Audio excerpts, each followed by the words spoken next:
फरीदाबाद के नगला एरिया से हैरान करने वाला मामला सामने आया है। यहाँ सुमित नामक एक युवक अपनी भाभी के इश्क में इतना चूर है कि उसे अपनी बीवी और बच्चे भी रास नहीं आए, जिनको उक्त व्यक्ति ने मारपीट कर अपने घर से भगा दिया। इस घटना से चंचल नामक पीड़ित महिला और उसके 2 बच्चों की जिंदगी अधर में है। महिला ने इस घटना की शिकायत जब पुलिस से की तो पुलिस ने उसे कोर्ट का रास्ता दिखा दिया। महिला जैसे तैसे अपनी शिकायत कोर्ट तक लेकर गई तो अब उसका पति उसे मारपीट कर केस वापस लेने पर मजबूर कर रहा है।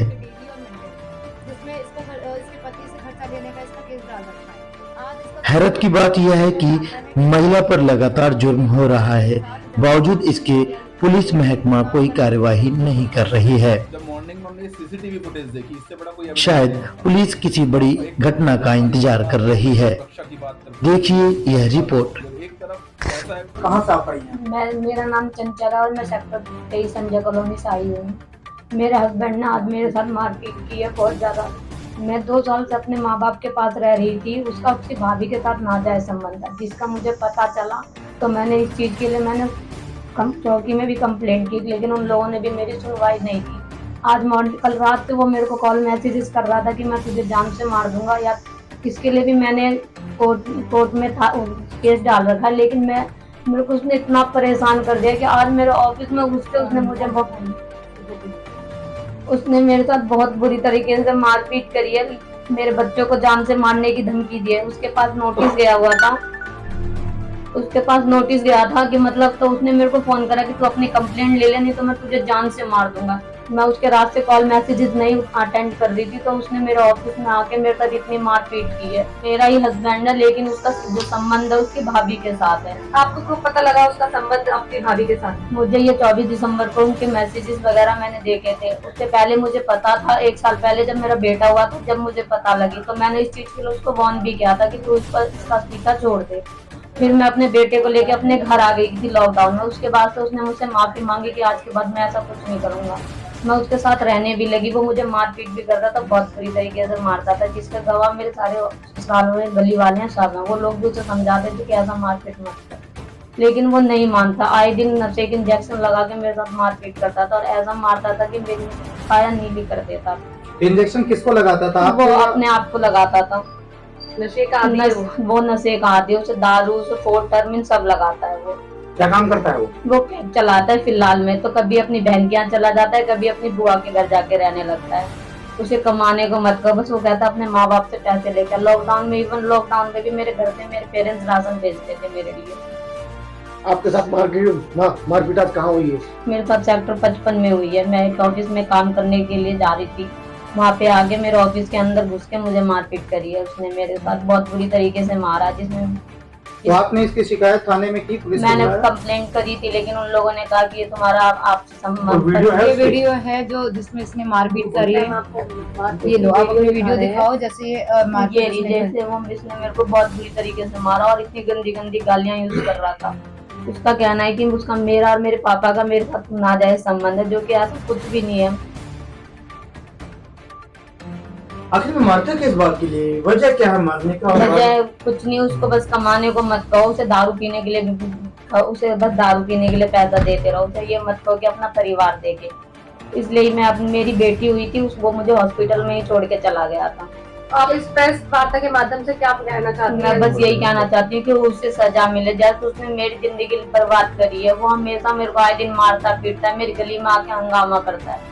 मेरे जितने भी हैं वो सारे मेरे पास उसके क्या कहते हैं, चौकी के भी जो राजीनामा करवाया था उसके भी सारे प्रूफ मेरे पास हैं। तो क्या कोई FIR मुकदमा इस मामले में हुआ है? केस कोर्ट से केस चल रहा था, लेकिन वो उसी के 12 तारीख की हमारी तारीख थी। उसको ही सेटलमेंट करने के लिए उसने कहा या तो केस वापस कर या मैं तुझे जान से मार दूंगा। पुलिस को बताया इस मामले को लेकर? गए थे हम लोग, लेकिन उन लोगों ने कोई कंप्लेंट नहीं रेज कराई। कह रहे पहले जाके मेडिकल करवाओ। सेक्टर 55। क्या बोले वो? पहले मेडिकल करवाओ। तो मेडिकल कराना तो पुलिस का काम है। नहीं, उन्होंने कहा आप खुद जाओ अपना मेडिकल करवाओ। उनका क्या वर्डिंग रहा? क्या वो कहते हैं कि हाँ, क्या कहते हैं, ये तुम्हारा घर का मैटर है, तुम अपने आप सुलझो, हमारे बीच में मत लाओ। ये किसने बोला? नाम नहीं पता मुझे उनका। कौन सी चौकी है? सेक्टर 55 की चौकी है। आप क्या चाह रहे हो? क्या कह रहे हो? मैं यही चाहती हूँ कि अब उसे सजा मिले। उसने मेरी लाइफ बहुत बर्बाद कर दी, तो उसकी वजह से मेरे बच्चे इवन गली में नहीं खेल पाते, मेरे माँ बाप गली में नहीं खेल पाते। मैं अपने बच्चों को पालने के लिए बस ऑफिस ज्वाइन किया था कि मैं अपने बच्चों, क्योंकि मेरा बेटा 3 साल का हो गया और उसका एडमिशन करवाना बस। लेकिन वो ना तो उन बच्चों की जिंदगी के बारे में सोच रहा। मैंने उससे कंप्रोमाइज करने के लिए भी कहा था कि कोई बात नहीं, तू सुधर जा, मैं तेरे साथ रहने के लिए तैयार हूँ, मैं कमा के दूंगी, बस वही तेरा। लेकिन नहीं मानता है। उसकी माँ का भी कहना है तू मुझे 2 लाख रुपए दे, उसका कहना है तू मुझे 50,000 रुपए दे कि मैं एक रूम अलग बनवाऊंगा। मैं बहुत ज्यादा परेशान हो चुकी हूँ उससे। आपके ससुराल में और कौन कौन है? मेरी सास है जो कि वो कहती है मैं तुझे घर में नहीं रहने दूंगी, तू जब तक नहीं। मैंने उसको एप्पल का फोन, मेरे पापा ने पिछले ईयर मार्च में फाइनेंस करवा के दिया है उसे एप्पल का फोन। 18 मार्च को उसको फोन फाइनेंस करवाया और 2 मई को वो यहाँ से मार पिटाई करके चला गया। इवन बस मेरे बच्चे के जन्म प्रमाण पत्र के लिए कि मैंने उससे बोला कि तू मेरे बेटे का बर्थ सर्टिफिकेट बनवा ला, उसके एडमिशन में जरूरत पड़ेगी इसलिए। लेकिन नहीं, उसने मेरी जिंदगी एकदम, मेरे पास उसके इतने गंदे मैसेजेस है, इतनी गंदी गाली देता है जो कि मैंने कभी मैं उसको आगे से कुछ भी नहीं बोलती। जब वो मेरे से उल्टा बोलता है जब भी मैं बोलती, लेकिन मेरी जिंदगी नाश करके रख दी है। मैं हर तरीके से उसके साथ कंप्रोमाइज करने को तैयार थी क्योंकि मुझे अपना घर बसाना था। मैंने कोर्ट में केस डालने के बाद भी मैंने उससे यही बोला कि मैं इनका देख अगर कुछ सुधरता है तो ठीक है, लेकिन मैं तेरे घर वालों के साथ नहीं रह सकती। उन लोगों के शक्ल, उन लोगों के मैसेजेस जब मुझे याद आते तो मेरी लड़ाई उनसे होनी है। उसने कहा तू मुझे पैसे दे तब मैं मकान बनवाऊंगा, नहीं तो नहीं बनवाऊंगा। तुझे रहना तो रह और नहीं रहना तो रह। अगर केस वापस नहीं ले रही तो मैं तुझे जान से मार दूंगा, फिर मैं मारूंगा। वो कुछ नहीं कमाता, जितना कमाता अपने नशे में उड़ा देता है। जैसे कि आप बता रहे कि वो नशा करता है, उसके लिए फिर वो पैसा कहाँ से लाता है? वो कैब चलाता है, जो उसकी गाड़ी पर से जो पैसा आता है वो इन्हीं चीजों में लगा देता है। सैटरडे को भी उसने ड्रिंक करके, उसके साथ एक लड़का था अंशुल, उसके साथ उसने उसको मेरी गली के कॉर्नर पे छोड़ा और उसके बाद मेरी एक भाभी है गली में, उससे कहता है कि उसको फोन कह दो, फोन उठा, लेकिन आज इन लोगों का जागरण मैं करवा दूं। मैंने बहुत मिन्नतें करी, मैंने हाथ पांव जोड़ा, मैंने उसे मैसेज करा कि तू चले जा, मैं केस वापस ले लूंगी। फिर शांत हो गया और रात से फिर से वो ड्रामे करने लगा मेरे सामने। जैसे कि आपने बताया 2 साल से आप अपने माँ के यहाँ पे जी। तो बीच में उसने आपको लेके जाने की कोशिश? नहीं, कुछ भी नहीं। आता था, एक रात के लिए रहता था और चला जाता था। आता था, एक रात के लिए रहता था। जब मैंने कहा कि मेरे बच्चों की तबीयत खराब है, लड़की की मेरी तबीयत खराब थी, उसे डायरिया हो गया था, उसको बोला कि एडमिट करना होगा, तो मैंने कहा पैसे दे, तो उसने कहा कि मेरे पास कोई पैसे नहीं है, चाहे लड़की जिए या लड़की मरे, और वो अपनी भाभी के पास दोबारा नकला चला गया। जब वो लोग पैसा नहीं दे रहे थे तो आपने घर में क्यों रखे थे? वो हम रख नहीं रहे थे मैम, वो अपनी बहन के यहाँ चला जाता, उसकी एक बहन की गाँव में रहती है, उसके पास वहाँ चला जाता था। फिर किस कोई ना कोई बहाना करके कि मेरे साथ ऐसा करा उन लोगों ने, इसलिए मैं आ गया, मुझे रात भर रहने दे। पूरी गली को पता है इस बारे में बात नहीं थी, उसकी भाभी का अफेयर है। इवन मैंने 95 मैसेजेस इन लोगों के पढ़े थे, और जब भी उसके मैसेजेस मैंने पढ़े और उससे दिखाए तो वो जब भी फोन लेके चला गया। और उसने मेरे पास एक वीडियो, उसमें उसने एक्सेप्ट भी करा कि हाँ मैंने मैसेजेस किए थे। इसने बोला कि मेरे साथ ऐसे ऐसे घटना हुई है, तो मैंने इसका दो केस कोर्ट में फाइल कर रखे, डेवी और मेंटेनेंस, जिसमें इसको इसके पति से खर्चा लेने का इसका केस डाल रखा है। आज इसका सुबह मेरे पास फोन पे फोन आता है, कहती है कि दीदी मेरे पति ने मेरे साथ, जहाँ मैं काम करने के लिए ढूंढते ढूंढते काम करने के लिए गई थी, वहां पे आके मेरे साथ ये मेरे पीछे करते करते आया और मेरे साथ इसने बुरी तरीके से मारपीट करी है और चाकू भी लेकर आया था। इसका फोन भी लेके गया, इसके साथ छेड़छाड़ करी है, जबरदस्ती करा है, इसके कपड़े भी फाटे। और ये जो आज मेरे पास ये वीडियो है, जहाँ ये ऑफिस में गई थी आज काम के लिए, मैं उसकी वीडियो रिकॉर्ड करके लाई हूँ। उसने इसके साथ ऐसे मारपीट करी है और इसको डरा धमका के गया है कि अगर तूने मेरा केस वापस नहीं लिया तो मैं तुझे जान से मार दूंगा। आज चाकू भी लेकर आया था इसी उससे, जब इसका ऑनर आया तो वो डर के मारे उसको देख के भाग गया।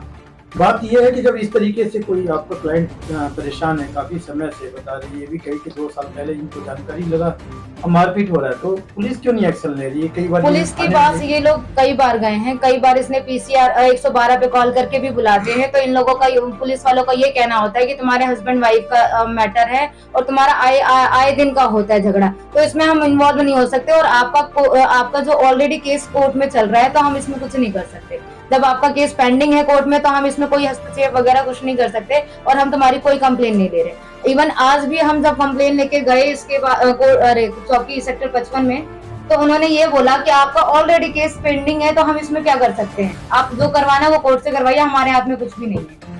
तरुण जी, मैडम की शिकायत नहीं ली पुलिस ने, मेडिकल के लिए खुद बोल दिया, एक पीड़िता खुद जाए अस्पताल में मेडिकल करवाने, कहाँ तक उचित है? देखिए, वैसे तो ये पूर्ण रूप से गलत है, लेकिन अभी जो ये क्लाइंट है इन्होंने बताया कि जो इनके हस्बैंड है वो समय समय पर तिगांव जाता है और इन्होंने पहले भी हमें इस चीज के बारे में बताया था कि जो तिगांव के स्थानीय विधायक हैं उनका संरक्षण उसे प्राप्त है और वो विधायक के दबाव में आकर के ही पुलिस जो है उसके अगेंस्ट कार्रवाई नहीं करती। जहां पे भी कंप्लेंट की जाती है वो कहता है विधायक साहब से बात कर लो और उसके अगेंस्ट कोई कंप्लेंट नहीं होती। आज हम खुद सरप्राइज थे जब मॉर्निंग में हमने सीसीटीवी फुटेज देखी, इससे बड़ा कोई एविडेंस नहीं होता। जिसको एक तरफ तो जो हमारी सरकार है वो महिला सुरक्षा की बात करती है, महिला शिक्षा की बात करती है, और एक तरफ ऐसा एविडेंस जिसमें प्रॉपर वीडियो में आ रहा है कि जबरदस्ती किसी के ऑफिस में घुसना, 452 आईपीसी बनती है, फिर उसके साथ मारपीट करना, उसके साथ छेड़छाड़ करना, चाहे वो आपकी वाइफ है। इसका मतलब ये नहीं है कि आप उसकी मर्जी के खिलाफ उसके साथ बदतमीजी करेंगे, छेड़छाड़ करेंगे, उसके वर्क प्लेस में घुस जाएंगे, कपड़े फाड़ने की कोशिश करेंगे और मारपीट करेंगे। पुलिस का कहना है आप मेडिकल करवाइए, आप जाकर के अपना कोर्ट में देखिए, मामला आपका कोर्ट में चल रहा है। जो मामला कोर्ट में चल रहा है उसको वापसी लेने के लिए दबाव बनाया जा रहा है। पुलिस को चाहिए था इनिशिएट तमाम धाराओं में, 323 में, 354 में, 506 में, 294 में और सबसे बड़ी 452 में तुरंत मुकदमा दर्ज किया जाता, उसकी अरेस्टिंग की जाती। सीसीटीवी फुटेज में उसका गाड़ी का नंबर भी आ रहा है, उसकी सारी हरकतें नोटिस हो रही हैं। इसके बावजूद जो हमारी हरियाणा पुलिस है, स्थानीय प्रशासन जो हमारा है, वो नेताओं के दबाव में आकर के ऐसे अपराधियों को संरक्षण दे रहा है और जो ये महिला बचाओ और ये बेटी बचाओ के नारे हैं ये सारे विफल कर रहा है। ये उसके गाड़ी का नंबर है। तो न्याय 100% मिलेगा, क्योंकि जब पुलिस ने इनके साथ जो पहले भी मारपीट हुई है वो मुकदमा दर्ज नहीं किया, तो डीवीएफ में मामला कोर्ट में दायर हुआ, मेंटेनेंस का मामला कोर्ट में गया, जिसका संबंध जाने के बाद शायद स्थानीय जो विधायक हैं, जो नेता लोग हैं, पॉलिटिशियंस हैं, उन्होंने उसकी हेल्प करने से मना कर दिया होगा कि कोर्ट के मामले में हम हस्तक्षेप नहीं कर सकते, जिसको लेकर के उसने इसके ऊपर दबाव बनाया, मारपीट करी ताकि डर से और बहकावे में आकर के उन मुकदमों को वापसी ले ले। अगर पुलिस विद इन 24 आवर्स इसमें एफआईआर रजिस्टर्ड नहीं करती है तो 24 घंटे के अंदर अंदर हम उन पुलिस अधिकारियों के खिलाफ आईपीसी 166 के तहत मुकदमा दर्ज कराएंगे माननीय न्यायालय से, और साथ ही साथ उस आरोपी के खिलाफ 156 दिन में मुकदमा दर्ज करवाया ही जाएगा। देश दुनिया की हर लेटेस्ट खबर देखने के लिए सब्सक्राइब करें हमारे चैनल PNN को और साथ ही बेल आइकन दबाना ना भूलें।